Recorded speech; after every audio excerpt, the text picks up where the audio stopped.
And we all know hockey players are creatures of habit and somewhat superstitious, be it a pregame meal, how they tape the stick, lace the skates, or exit the locker room in a certain order before they take the ice.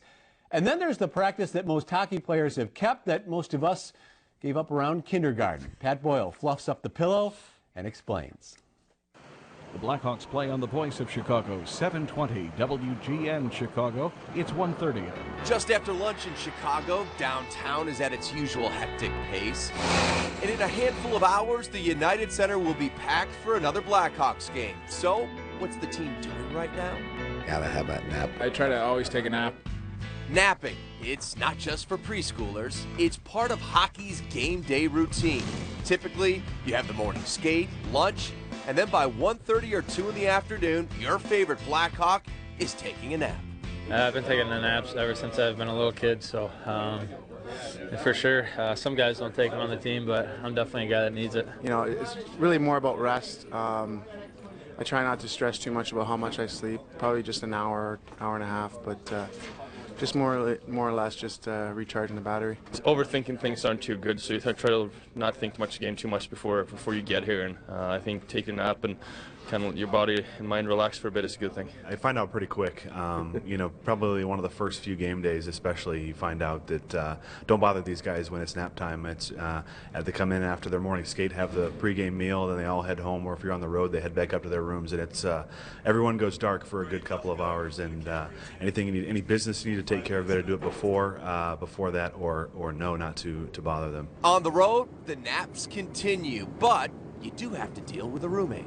Johnny's my roommate. He sleeps a lot too, so we're kind of on the same schedule in that part.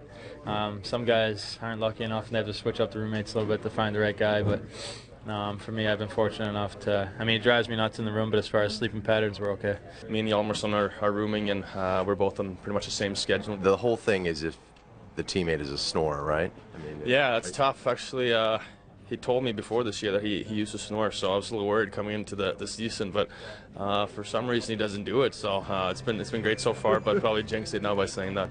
Not everybody has bought into the game day siesta. I did it a few times last year, and I just kind of, you know, you feel tired after waking up, and you know, you don't always feel great for the game. Letty is definitely in the minority. The guys not only can crash before a game, they can sleep before the biggest game of their life.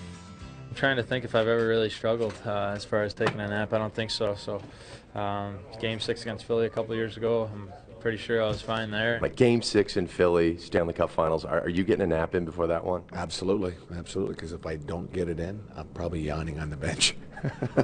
Now, we heard everybody's bought into this whole nap thing with the Hawks, not just the players, not just the coaching staff, even the equipment guys. Let's switch to nap vision.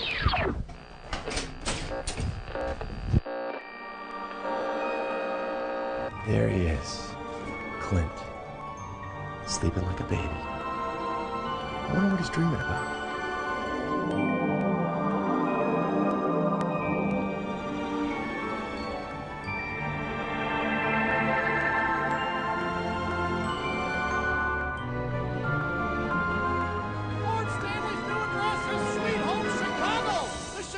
Blackhawks have won the Stanley Cup! Pat, thank you very much. Yeah, you got the right dreams in there, Clint did. Any special PJs with the feet attached, or a teddy bear or anything like that during your nap days? No, or? just, you know, I could sleep better on the road because I could get the hotel room a lot darker than my house. And the flip side of that, though, is you can't sleep until 3 a.m. that night. After the game, I could never get to sleep. You're wired. Any loud snorers, roommates, anything like that? Keith Brown was my roommate here in Chicago. He was a great sleeper.